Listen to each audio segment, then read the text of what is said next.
Muy buenas tardes, tengan todos ustedes amigos de Radio Fusión TV. Esto es los 44 del siglo XX.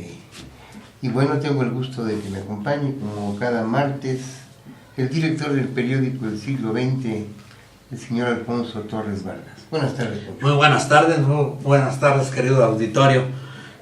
Les damos las gracias por sintonizarnos de 5 a 6 de la tarde. Es una horita que se pasa, pero como si fueran 5 minutos.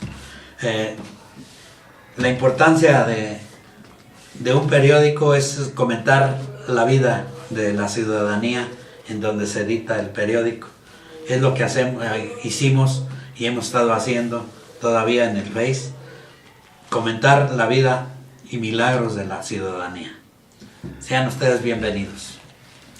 Bien amigos, pues nos quedamos la semana anterior en el número 98 del siglo XX, donde se mencionan, varias cosas. Ese periódico se publicó del primero al 15, traía información del 1 al 15 de julio de 1980. 1980. ¿Hace cuánto, señor Torres? Hace 39 años. Ajá. 39 sí. Años, ¿verdad? Hace 39 años que se publicaba este periódico y iba en el número 98. Y entre otras cosas, pues aquí el señor Torres publicaba notas sobre diversos temas, por ejemplo, sus comentarios del director. En ellos se habla sobre,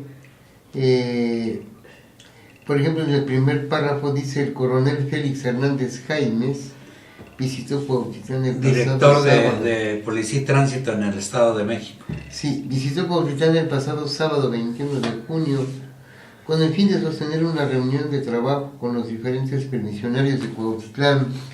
El objeto fundamental fue en donde los permisionarios y empresarios se comprometen a mejorar el servicio tanto en sus unidades como en su personal.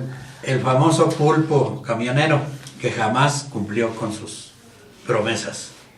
Se comprometieron a ampliar sus rutas a los lugares más apartados de la región. Por su parte, el director de tránsito, Félix Hernández Jaime, se comprometió a que las autoridades respectivas de cada municipio conformarían los caminos y vías de acceso a los poblados para así cooperar con las empresas del autotransporte y puedan prestar un mejor servicio al público. No cabe duda que la intención es muy buena porque hasta la fecha nada se ha hecho por el usuario. No voy a hablar de tal o cual línea, pero en Tepoztlán los habitantes de la cabecera tienen más de 6 meses sin servicio a esa extensa región. Nada más lo prestan en zonas pavimentadas. Quizás tengan razón, pues esas calles y esos caminos dan lástima. Y le dan la torre a las unidades. Pues materialmente es imposible transitar en ellas a pie, menos en autobús, no se diga de la región alta y del centro de la ciudad. Se quejan amargamente de las diferentes líneas de camiones, pues dicen que dichas unidades se tardan horas en hacer su recorrido con sabido perjuicio de los usuarios. Y más adelante dice en otra información de la misma columna, dice: como perros y gatos a la greña a los líderes del SUTEM, Jorge Derbez y Everardo López. Esto quiere decir que es negocio mover la borregada al servicio del Estado, porque no creemos que nada más sea con el fin de ayudar a sus agremiados. Este negocio les deja pingües ganancias, de ahí que Everardo López le duela dejar el puesto y Jorge Derbez por su parte está dispuesto a no dejarse quitar esa minita de oro. Pero mientras sean peras o manzanas, los perjudicados son los propios agremiados. Don Rodolfo Fernández, presidente municipal de Cuautitlán: ¿no sería posible que la Junta Local de Caminos se hiciera cargo de esta vía? Están hablando de la avenida Guadalupe en Cuautitlán, en el tramo del Cerrito, por unas obras que están realizando la ODEM. Y se habla de que estaban en obras y de aquí se le pregunta al señor Fernández si no sería posible que la Junta Local de Caminos hiciera cargo de esta vía para que así se solucionara este añejo problema de propios y extraños por los tremendos embotellamientos que se sufren al transitar rumbo a la urbe México Querétaro. Y no, hasta la fecha no se hacen cargo de muchas cosas, ¿verdad? No, pues no. Bueno, y además que ahora, no sé si ustedes habrán observado, hay transportes que no son camiones, son unos camioncitos chiquitos, que yo creo que los arman en su casa, no sé en dónde, pero ahí van, pobres unidades. Pobres pasajeros. Todos destartalados. Luego en lugar de asientos, creo que traen tablas ahí con tantito una espuma, y son durísimas esas camionetas, ¿verdad? Sí, combis. Bueno, no, ni a combi llegan. No, bueno, pero está dentro del ramo de las combis. Y dice, tienen más adelante en esta misma columna del señor Torres, dice, grave problema se cierne sobre la región al amenazar la Alianza General de Choferes con paros escalonados, pues sus demandas de mejoramiento de condiciones de vida y de salario no han sido escuchadas por las diferentes líneas de transporte del Valle de México. Así lo declaró uno de los líderes de este gremio, señor Joaquín Hernández Chirino. Y bueno, esa es parte de esta columna. Y había otra columna que escribía yo, donde cerrábamos, se llamaba 15 días, y trataba yo de dar notas policíacas. Por ejemplo, aquí decía, en reciente entrevista realizada con el comandante Loyola de la Policía Municipal, eso de Cuautitlán Izcalli, nos mencionó la necesidad de hacer del conocimiento público el hecho de que se encuentra prohibido nadar en el lago de Guadalupe, en razón de las constantes muertes que se registran en este lugar. Dicho lago tiene corrientes subterráneas, las cuales jalan hacia lo más profundo a los nadadores, por mucha experiencia que estos tengan, lo cual lo ha convertido en un lugar excesivamente peligroso. Por medio de esta columna hacemos un llamado a todos los bañistas para que eviten el meterse a nadar al lago de Guadalupe. Y si hubo cantidad de muertes, sí, ¿verdad? Pero también eran las raíces, porque estaba rodeado de árboles, eran las raíces y el lirio acuático era una amenaza tremenda, tanto para mortales como para aves. Y bueno, ya erradicaron el lirio acuático, tiene años. Yo tampoco, yo tengo muchos años que no me paro por allá. Sí, son de esas cosas que ocurren. Señor Torres, estos 15 días. Una pregunta que le quiero yo hacer, para que nuestros amigos se den cuenta de que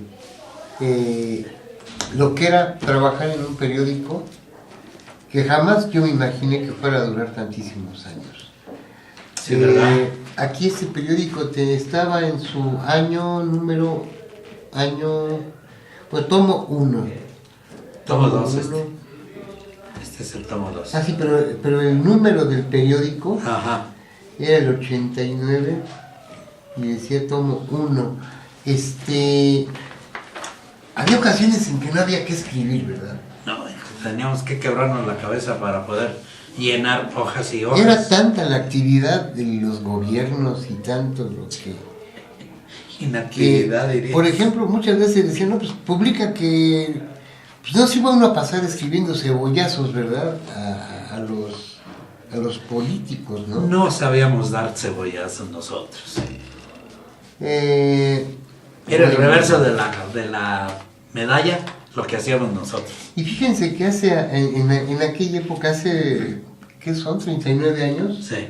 Hace 39 años, se colocó el alumbrado público desde la caseta de cobros de Tepozotlán hasta Jardines del Recuerdo, ¿verdad?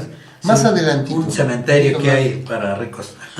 Entonces, bueno, pues esa era la nota, ¿no? El Estado de México ha invertido aproximadamente 100 millones de pesos, con los cuales se colocó el alumbrado de la carretera México-Querétaro, desde la calzada Vallejo y llega hasta el municipio de Tepozotlán. Imagínense nada más lo que representaba el estar, pues darle mantenimiento a este alumbrado público, que eran postes con unas lámparas, eso era todo, ¿no? Este alumbrado se colocó porque era de vital importancia a la altura de Izcalli, Cuautitlán, por la serie de accidentes que se provocan en la temporada de invierno, que es cuando aparece la neblina, y por lo tanto la visibilidad viene siendo nula, y por esta causa cientos de vehículos se impactan y en varios casos se pierden las vidas de los seres humanos y millones de pesos en pérdidas materiales. Para los que no saben y para los que han escuchado que es ese tramo de la carretera, lo provocan la humedad de las zanjas. En Cuautitlán Izcalli y Cuautitlán, México, había muchas zanjas, eran zanjas de riego que bajaban de la serranía o de las partes altas de Cuautitlán Izcalli, como la Aurora, producen la neblina porque se condensa en las horas más frías de la mañana. Entonces duraba horas hasta que calentaba el sol y se disipaba la neblina. Sí, pues eso era. Entonces, aquí dice, por esa razón, el licenciado Roberto Pineda Gómez hizo las gestiones pertinentes con el gobernador del estado, Jorge Jiménez Cantú, quien fue el que giró las instrucciones para dar fin con este problema constante y que se venía presentando en esta zona. Esto lo dio a conocer el director de Relaciones Públicas e indicó que el primer mandatario de la nación, el licenciado José López Portillo, quien inaugurará en el mes de julio este alumbrado tan moderno y con el cual se evitarán los accidentes que se venían presentando a esta altura de la carretera México-Querétaro. Era en aquella época, era la autopista México-Querétaro. Y bueno, pronúncialo, digo. En la zona, fíjense, donde más se encarreraban los autos era aproximadamente desde donde está la bajada de la Ford, así, hasta la autopista, ahí se encarreraban. Después, de ahí hacia aquel lado, también había zonas en las cuales corrían mucho, y en las mañanas, yo me acuerdo que cuando empezaba yo a escuchar, porque yo vivía a cierta distancia no cerca desde luego, ¿verdad?, pero de que se empezaban a escuchar las ambulancias en la México-Querétaro, es que ya había habido una carambola. Eran carambolas de 20, 30, 38 carros que iban uno sobre otro y había accidentes muy, muy fuertes, de veras. Era la imprudencia de los manejadores aunada a la visibilidad casi nula. Y luego, imaginen ustedes nada más, ponen su costoso, en aquella época, 100 millones, pues era una lanísima, ponen su alumbrado público con un solo poste de los que tenían las lámparas, que tronaba toda la red. Entonces, este alumbrado público duró muy poco tiempo, ¿verdad, señor Torres? Sí, se fueron fundiendo, se fueron deteriorando a veces con los rozones que les daban los coches, los trailers. Y no les daban mantenimiento. Total que no pasó nada. Al poco tiempo la autopista México-Querétaro volvió a tener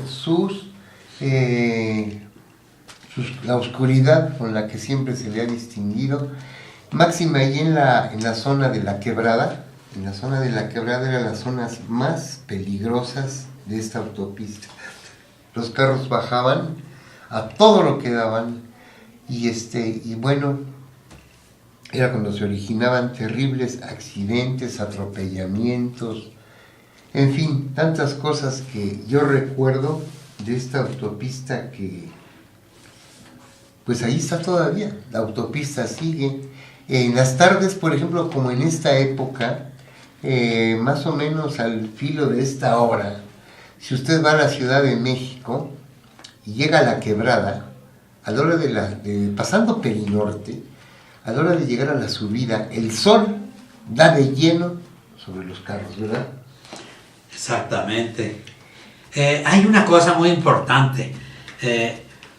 Todo esto aunado a que el único CEMEFO que existiera era el de Cuautitlán, alrededor, y el más próximo era el de Tlalnepantla. Así es que el CEMEFO de Salubridad, comandado por alguien muy querido en Cuautitlán, el doctor Humberto Mejía Ramírez, que en paz descanse, que también fue presidente municipal, que ocupó muchos puestos políticos. Yo lo tenía catalogado como el mejor político de la región. Se sentaba con quien sea a platicar y a cambiar opiniones, ya sean del partido opositor o no. Entonces el CEMEFO siempre estaba lleno a reventar, y hasta en el suelo tenían a los difuntos que sufrían algún accidente en la supercarretera. Sí, y fíjense que ese lugar tuvo su historia, y ya que lo mencionas, yo recuerdo que ahí iban a dar todos, absolutamente todos, los cadáveres que se encontraban en las lumbreras, como lo menciona el señor Torres, todos los que fallecían en la autopista, que eran un buen número de cadáveres que llegaban ahí. Lo mismo que balaceados, apuñalados, mujeres violadas, todo iba a dar ahí, al anfiteatro del hospital. Y poco duraban los vidrios en ese lugar, no sé, los rompían. Y algo que ocurrió antes de que ese lugar fuera cerrado definitivamente, fíjense que una vez por la mañana yo acompañé al Ministerio Público a levantar un cadáver que estaba en Tepozotlán, precisamente sobre la autopista pasando la caseta. Se volteó un camión que traía ladrillos, y el machetero, que iba como siempre arriba, acostado, pues falleció. Murió desgraciadamente este señor. En ladrillazos. Abajo de los ladrillos. Y como sea, voltearon la unidad, sacan el cuerpo y lo traen al CEMEFO de Cuautitlán, México, que era, como dice el señor Torres, era el anfiteatro del Hospital Civil. Hoy Centro de Salud. Ese mismo día en la noche se oyó un fuerte estruendo, se le cayó el techo encima al mismo. Los volvió a matar. Entonces, ya fue la última vez que tuvieron un cuerpo. Creo que tuvieron todavía 2 o 3 ahí, pero ya. Y ahí se complicó el problema, porque en esa época, cuando había un difunto, cuando había un fallecido, alguien que moría por razones violentas, como se le dice, pues no había más que tenerlo en las carrozas atrás de la presidencia, ¿te acuerdas? Sí. Había gentes que tenían hasta 7, 8, 9 días de haber fallecido, y en las carrozas estaban los cadáveres, atrás de la presidencia, enfrente del rastro municipal. No había ni quien se hiciera la autopsia. No había quien se ocupara de hacer la necropsia, no había dónde ponerlos. Y hasta después, como eso de las 11, 12, 1, se los llevaban a Tlalnepantla y posteriormente a Naucalpan. Fíjate, Mario, esto me trae al recuerdo de un paisano mío, amigo, que vivía en Cuautitlán para un fin de semana, no me acuerdo si fue viernes o sábado. Se estrellaron frente a la universidad y él fue el único muerto. Pues nos volvimos locos buscándolo por todos lados, porque yo era muy cercano a la familia de mis paisanos, y lo fuimos a encontrar a los 5 días en el CEMEFO de Tlalnepantla. No sé por qué no lo encontrábamos, porque se visitó varias veces el CEMEFO, pero después caímos en la cuenta que no había lugar para ese cuerpo y se quedó en una de las carrozas funerarias. Y mientras tanto, pues la familia sufría porque sabían que había muerto en un accidente de automóvil, pero no lo encontraban. No aparecía el cuerpo. No aparecía. Sí, cosas como esas se daban con mucha frecuencia. Edmundo Carrera se llamaba este muchacho. Uh-huh. Y fíjense, además, bueno, pues ahora créanmelo que el problema, bueno, pues ahí está el CEMEFO, ahí está, en la actualidad aquí a 500 metros está el CEMEFO, en el Centro de Justicia. Pero cuando este CEMEFO, y lo menciono porque a veces es insoportable el olor cuando no sirven, porque no sirven, no me digan que sí sirven, las cámaras frigoríficas, los refrigeradores que nunca los lavan, nunca tienen el cuidado de mantener unas moscas de este tamaño, con unos lentes oscuros así, de esas moscas nopaleras. Bueno, pues esas andan por ahí. Y es patético de veras, de desechos de es dinosaurios. horrible pasar por ese lugar y bueno, pues a veces el aroma llega hasta por acá. Pero no son 500 metros, Mario, son 100 metros. Pues posiblemente sean 100 metros. Mira, yo le pongo 500, pero...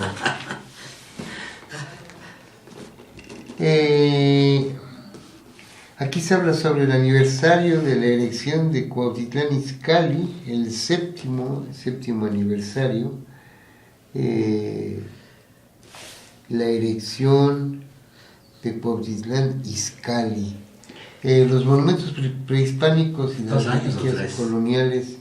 ¿De qué? De la elección de Nerquí. No, era el séptimo aniversario, no. Sí. Se conmemora el aniversario. La ceremonia cívica pronunció el discurso oficial del primer regidor del ayuntamiento, el profesor Víctor Manuel Contreras, quien hizo una breve historia del municipio refiriéndose especialmente a las condiciones que ofrece Cuautitlán Izcalli a sus habitantes, remarcando la idea de superación y mejoramiento de la vida municipal. Y bueno, dicen que aquí estuvo, se destacó la presencia de la Orquesta Sinfónica del Estado de México, del organista Víctor Urbán y otros eventos de suma importancia. Víctor Urbán, como siempre, destacado organista de Tultepec. De Tultepec, es una familia de músicos famosos. Que actualmente les voy a decir, amigos, es el organista oficial en el Auditorio Nacional. Es el organista que está ahí, pues de planta se puede decir. Sí. Y él es el que... Hay eventos en los cuales él toca antes del evento, pues para mantener musicalizado el lugar. Ahí está el señor Víctor Urbán. Un saludo a don Víctor, todo un talento en la música. Monumentos prehispánicos y las reliquias coloniales.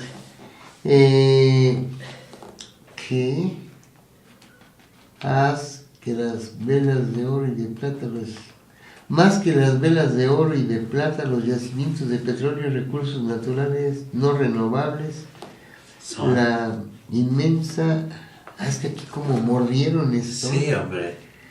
La fabulosa riqueza de México, pero bueno, aquí dice, son incontables las construcciones diseminadas en los perímetros, en los primitivos asentamientos humanos de nuestra patria, donde aztecas, teotihuacanos, totonacas, mayas, olmecas, itzales, nahuas, zapotecas, tarascos, toltecas y sus derivaciones fueron centros ceremoniales y de población, más el catálogo de los mismos no existe sino parcialmente.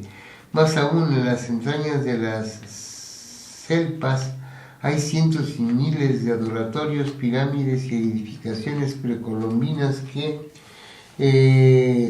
la maleza ha cubierto al paso de las centurias. Esta herencia de nuestros antepasados la hemos visto y seguimos viendo con criminal indiferencia, y nada hacemos para defenderla y salvarla de la destrucción y el olvido, aunque protestemos cuando los extranjeros lo hacen. Lo mismo puede decirse de las palaciegas residencias, iglesias y casas conventuales que nos legó el virreinato de la Nueva España.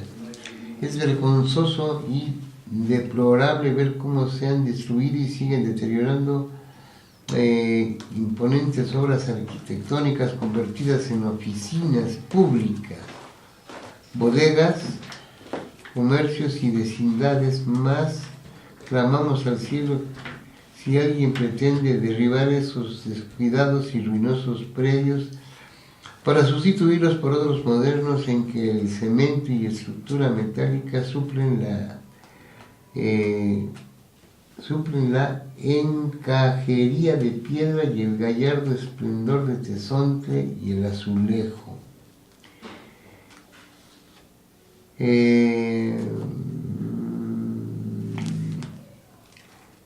Metálicas.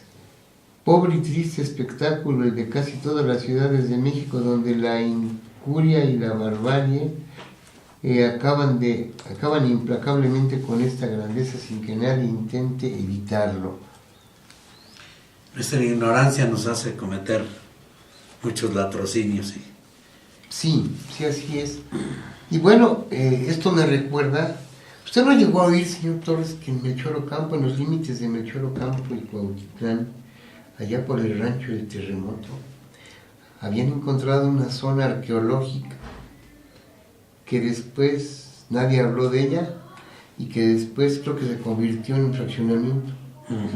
Hasta un mastodonte, huesos de un mastodonte encontraron ahí. Y eso no es del 80, lo que No. le estoy comentando es de hace 4 o 5 años. Ajá. En fin,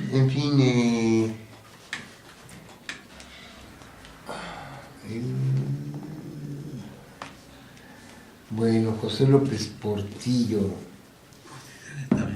Y bueno, ya llegamos al final de este ejemplar número 98. Y aquí, ¿qué pasó, señor? Pues es lo que no recuerdo. No se recuerda, bueno. Pero mira, esta nota está buena. Sí. Vamos a pasar al siguiente ejemplar, que es de junio 20 de 1982. Junio 20 de 1982. Y aquí se habla sobre los 192 años de vida del municipio de Cuautitlán. En el 82. Dice, el municipio de Cuautitlán, México, cumplió 192 años como municipio y para el efecto, el doctor Humberto Mejía Ramírez, presidente municipal constitucional, organizó un acto cívico-cultural en representación del gobernador del estado. Vino el licenciado Armando Andrade. Dicho acto tuvo como escenario el Parque de la Cruz. Primeramente se le rindieron honores a la bandera. A dicho acto asistieron las escuelas y colegios de la localidad. Destacada actuación sin duda la tuvo la preparatoria Cuautitlán, pues presentó un mosaico de danzas folclóricas que les valió el aplauso de los presentes.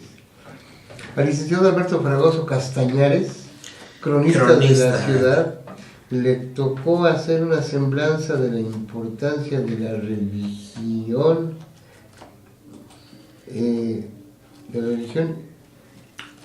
en sí del distrito de Cuautitlán.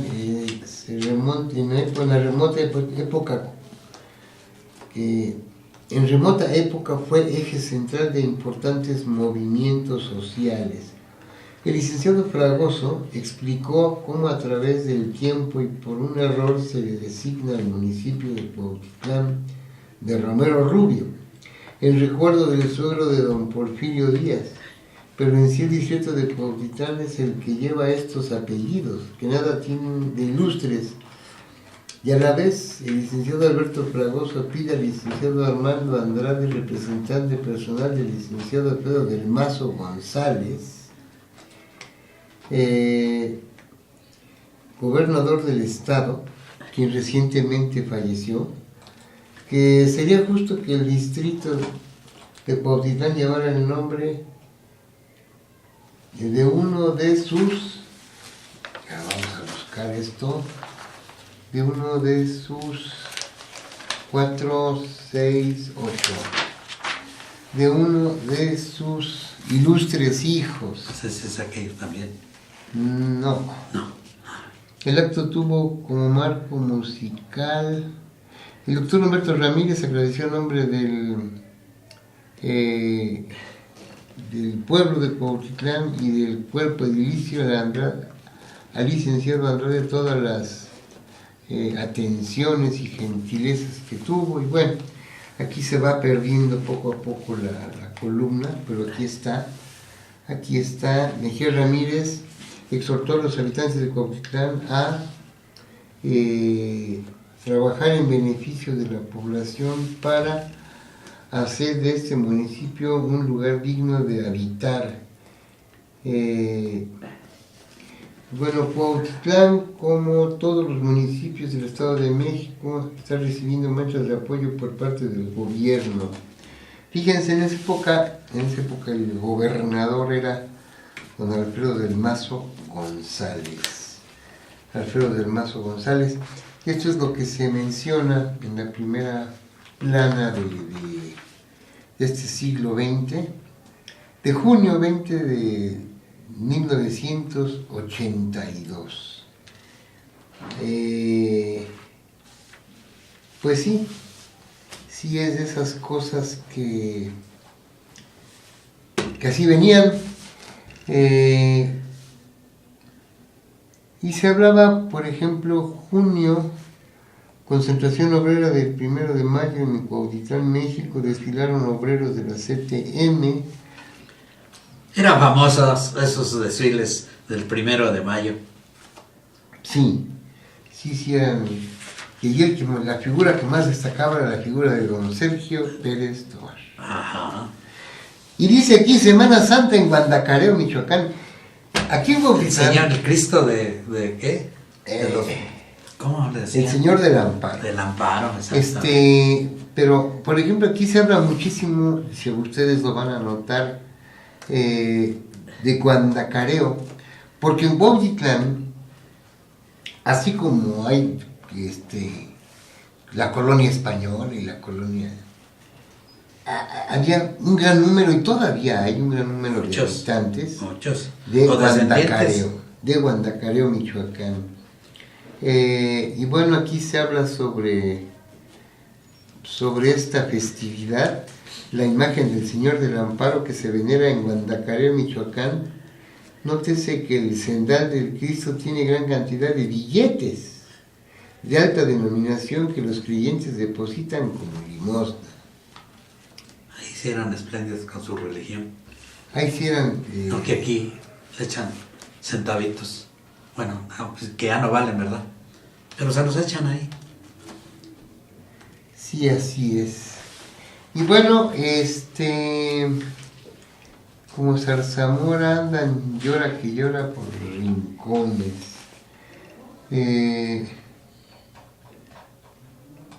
Sí, Ábalos Zupa. Metió una colonia durangueña, las notas de Durango. Sí, estuvimos circulando en la ciudad capital del estado de Durango. Sí. Por algunos años. Luego aquí viene un anuncio del restaurante Bar La Perla. Crecíamos un poquito, empezamos a crecer muy despacio, pero crecimos. Y por ejemplo, aquí dice Chispazos de una ciudad sin ángel. Esta nota es del señor Alfonso Torres y dice: que la paz more entre vosotros, queridos hermanos, y que el gran arquitecto del universo los colme de felicidad. Y los ilumine. Bueno, significado de ser presidente municipal. Posteriormente, 192 años. ¿Qué se repite esto, señor Torres? No sé. Posiblemente. Ya sabes, sí, posiblemente. Sí, posiblemente se repite. Dicen obras por 20 millones en Cuautitlán Izcalli. En agosto próximo, en agosto próximo, o sea, en agosto de 1982, será puesta en marcha 2 obras importantes en el municipio de Cuautitlán Izcalli con una inversión de más de 15 millones de pesos. El licenciado Juan Manuel Tovar Estrada, de este noble municipio, siempre preocupado por el bienestar y bla, bla, bla, bla, bla, se iniciarán los trabajos de construcción de un edificio funcional que albergará al heroico, a ver, ha de ser el heroico cuerpo de bomberos, sí, ¿verdad? No creo que haya habido otro heroico cuerpo de bomberos. Dicho edificio contará con todos los adelantos de otros. El otro edificio estará destinado a la policía preventiva, un departamento muy importante para el resguardo de la ciudadanía. Sabemos que la dirección de este cuerpo acaba de cambiar de timonel, pues el mayor Juan Hernández Borunda ha sido comisionado a la Delegación General del Comité Ejecutivo Nacional del PRI. Ojalá que... Imagínate, brincaban ojalá que sea de para muy bien. Políticos a muy policías.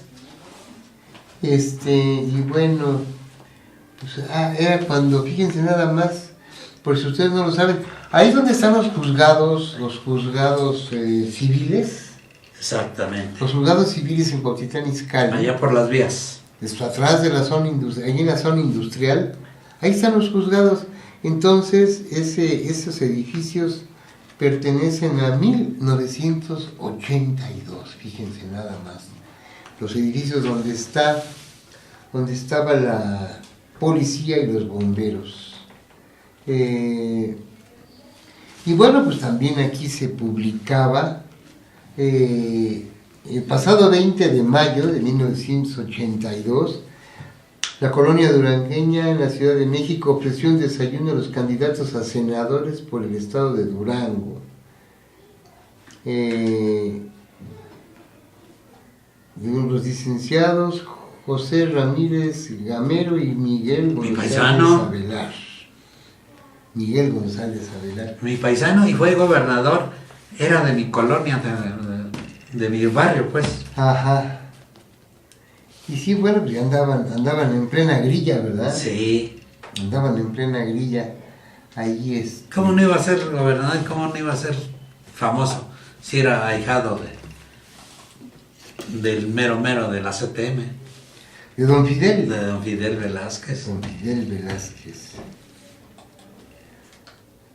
Dicen que antes del eclipse que hubo aquí en México, el eclipse de sol, corrió su secretario y le dijo: don Fidel, está empezando el eclipse. Y don Fidel preguntó: ¿qué año es el próximo eclipse?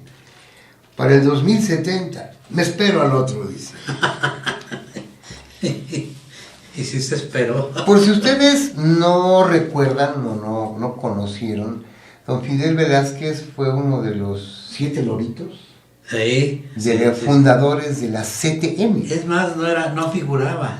Era lechero. Y recuerdo que él, bueno, pues era el líder máximo de la CTM y duró años y años y años. Se eternizó. Ahí en la CTM hasta su muerte. Ahí. Bueno, así hay muchos que lo imitaron. Ahí está el de Petróleos. Está el de... El Bester Gordillo.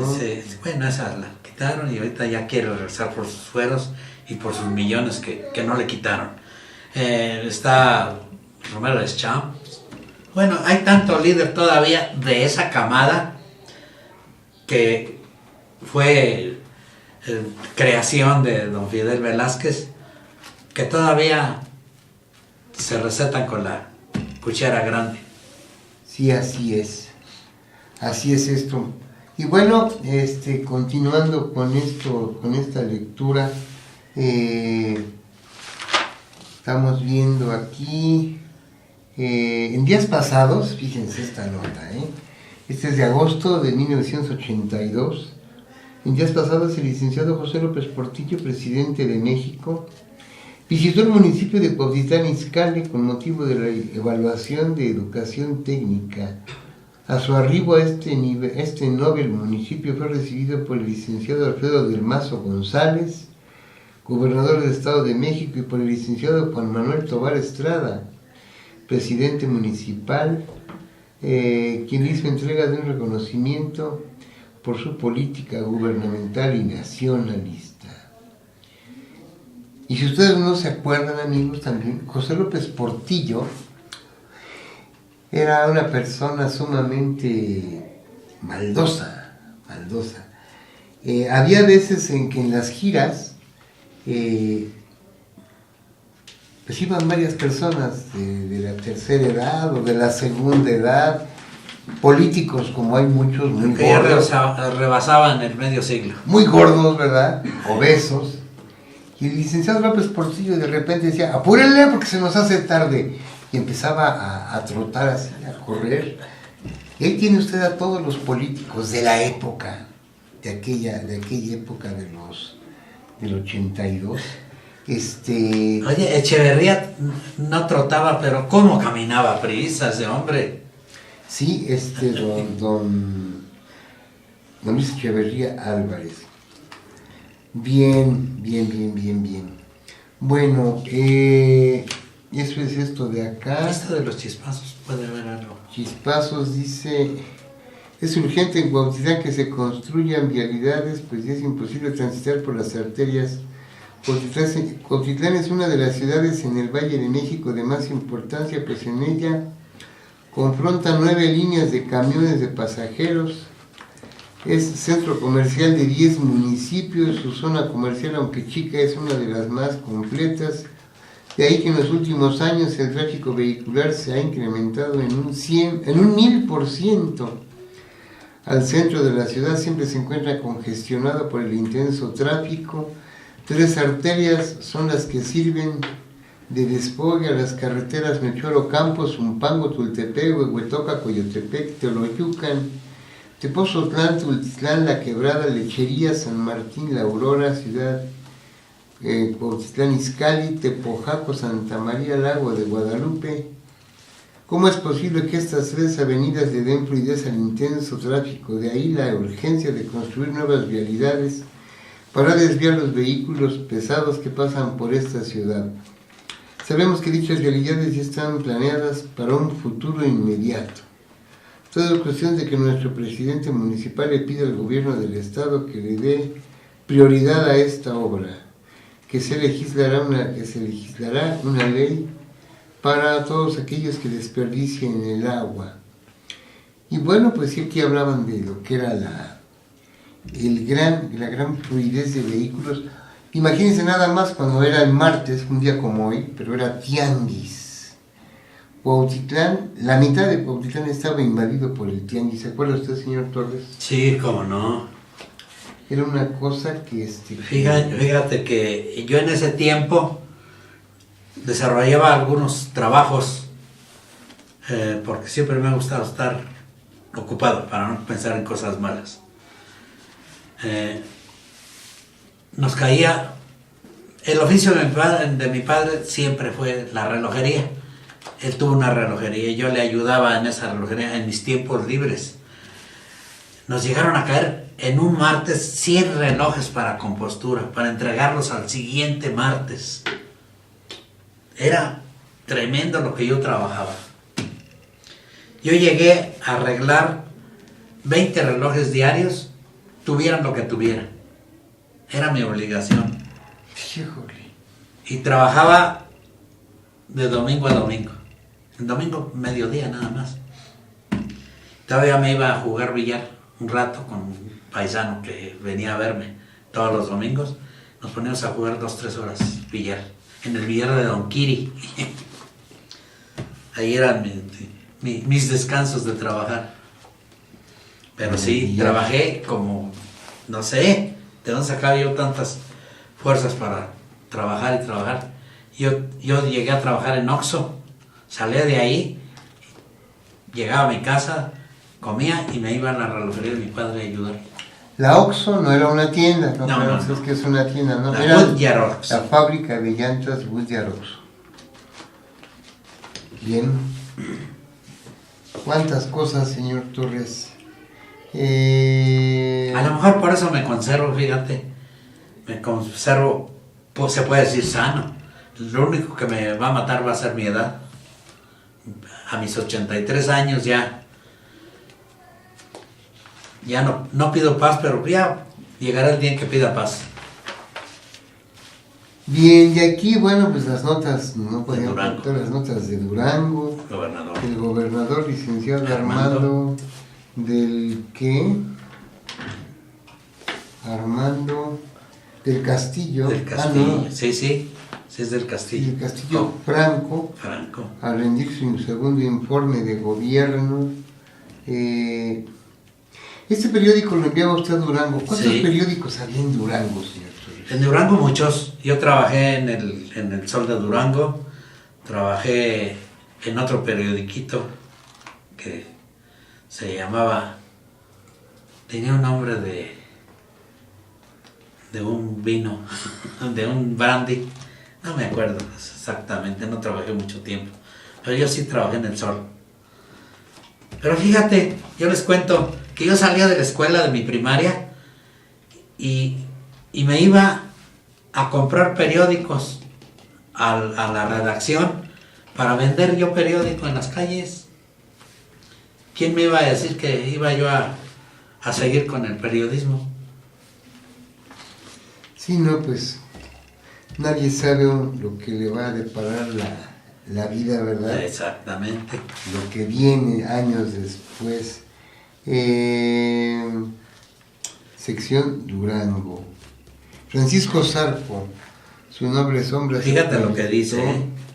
Me gustaría que... Su noble sombra se proyectó ¿Por qué le puse sobre el siglo Durango y murió como todo un periodista, para muestra de muchos que se dicen y jamás lo ejercen.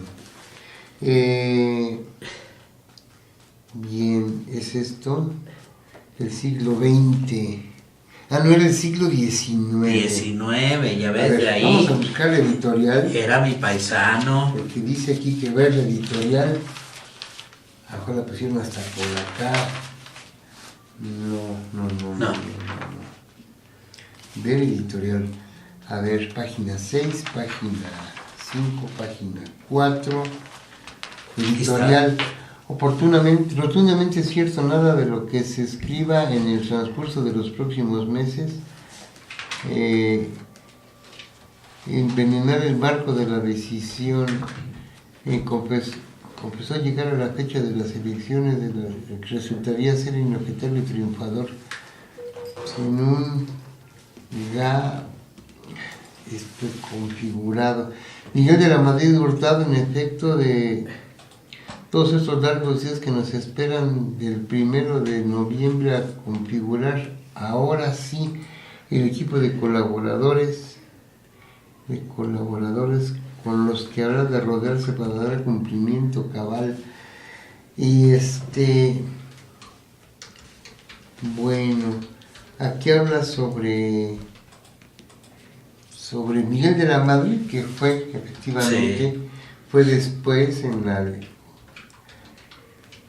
el segundo presidente de la década de los 80s. Fíjate a quien que le tocó enfrentar el sismo del 85. Exacto. Y las explosiones de San Juanico. Allí en San Juan de Huastepec, primero fue San Juanico y luego fue el sismo del 85.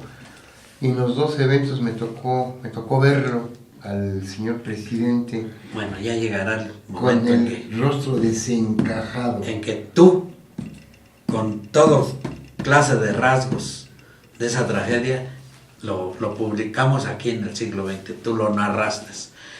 Yo quería resaltar algo para muchas gentes. ¿Quién fue Francisco Zarco? Fue un hombre revolucionario, fue un hombre que se superó por su inquietud que era de la cultura. Antes de ser director, ministro de Educación, fue periodista. Él fue cofundador de un periódico en el Estado de México que se llamaba El Siglo XIX. Duró muy poco tuvo muy poca vida ese periódico porque eran muy certeros en sus comentarios, como lo somos nosotros. Yo sí he durado, no sé por qué, pero he durado publicando el siglo XX en memoria de este hombre. No era mi ídolo, pero sí era mi paisano. Hay una fotografía grande, pues voy a buscar la fotografía donde estoy yo retratado, en el Palacio de Gobierno de Francisco Zarco, y ahí dice el por qué está ahí. Bien. Dice aquí, dice acá. Y bueno, son exactamente las 6 de la tarde.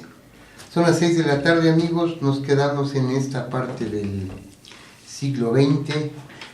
Y bueno, pues yo les quiero agradecer su atención con estos comentarios que hacemos en torno a la publicación del siglo XX, y dejo que el señor Torres se despida de ustedes. Querido auditorio, queridos radioescuchas, les damos las gracias por habernos sintonizado este pequeño lapso. Tenemos 1 hora de 5 a 6 de la tarde todos los martes, y en donde les narramos tanto la vida periodística de este